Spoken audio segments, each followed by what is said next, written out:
Hi ಎಲ್ರಿಗೂ ನಮಸ್ಕಾರ. ಇವತ್ತು ಕಡಲೆ ಬೀಜ ಬಳಸ್ಕೊಂಡು ಕಡಿಮೆ ಸಮಯದಲ್ಲಿ ಚಾಟ್ ಮಾಡೋದು ಹೇಗೆ ನೋಡೋಣ ಬನ್ನಿ. ಕಡಲೆ ಬೀಜ ತೊಗೊಂಡಿದ್ದೀನಿ.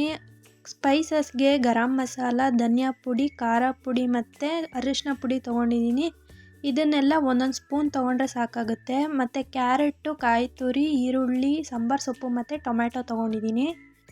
ಪ್ಯಾನಿಗೆ ಕಡಲೆ ಬೀಜ ಹಾಕೋತಾ ಇದ್ದೀನಿ. ಕಡಲೆ ಬೀಜನ ಕೆಂಪಗಾಗೋವರೆಗೂ ಹುರ್ಕೋಬೇಕು. ಲೋ ಫ್ಲೇಮಲ್ಲೇ ಹುರ್ಕೋಬೇಕು. ಕೆಂಪಗಾದ್ಮೇಲೆ ಆರಿದ್ಮೇಲೆ ಅದ್ರ ಸಿಪ್ಪೆನ ತೆಗೆದಿಟ್ಕೊಳ್ಳಿ.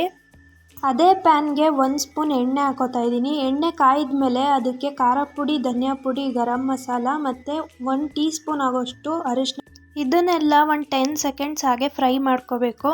ಫ್ರೈ ಆದಮೇಲೆ ಇದಕ್ಕೆ ಏನು ಸಿಪ್ಪೆ ತೆಗೆದಿಟ್ಕೊಂಡಿದ್ವಿ ಕಡಲೆ ಬೀಜ ಅದನ್ನು ಹಾಕ್ಕೊಂಡು ಫ್ರೈ ಮಾಡ್ಕೋಬೇಕು. ಗ್ಯಾಸ್ನ ಲೋ ಫ್ಲೇಮಲ್ಲೇ ಇಟ್ಕೊಂಡು ಫ್ರೈ ಮಾಡ್ಕೋಬೇಕು. ಇದು ಫ್ರೈ ಮಾಡ್ಕೊಂಡಾದಮೇಲೆ ಒಂದು 5 ನಿಮಿಷ ಇದನ್ನು ಆರಕ್ಕೆ ಬಿಡಬೇಕು.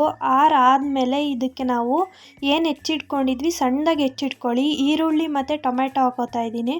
ಟೊಮೆಟೊ ಹಾಕೊಂಡ್ಮೇಲೆ ಇಲ್ಲಿ ಕ್ಯಾರೆಟು ಮತ್ತು ಕಾಯಿ ತುರಿ ಹಾಕ್ಕೊಂಡಿದ್ದೀನಿ. ಕಾಯಿ ತುರಿ ಆಪ್ಷನಲ್, ಬೇಕಾದರೆ ಹಾಕ್ಕೊಳ್ಳಿ, ಚೆನ್ನಾಗಿರುತ್ತೆ ಟೇಸ್ಟು. ಮತ್ತು ಕೊತ್ತಂಬರಿ ಸೊಪ್ಪನ್ನ ಹಾಕ್ಕೊಂಡಿದ್ದೀನಿ. ಸ್ವಲ್ಪ ಉಪ್ಪು ಹಾಕ್ಕೊಂಡಿದ್ದೀನಿ. ಉಪ್ಪನ್ನ ನೀವು ಯಾವಾಗ ಸರ್ವ್ ಮಾಡ್ಕೋತೀರಾ ಆವಾಗ ಹಾಕ್ಕೊಳ್ಳಿ. ಈ ಚಾಟ್ನ ಒಂದ್ಸತಿ ಟ್ರೈ ಮಾಡಿ ನೋಡಿ, ಟೇಸ್ಟ್ ತುಂಬ ಚೆನ್ನಾಗಿರುತ್ತೆ. ನಿಮಗೆ ಯಾವ ಥರ ಚಾಟ್ಸ್ ಬೇಕು ನನ್ನ ಚಾನಲಲ್ಲಿ ಕಮೆಂಟ್ ಮಾಡಿ. Thank you for watching. Subscribe to my YouTube channel for more videos.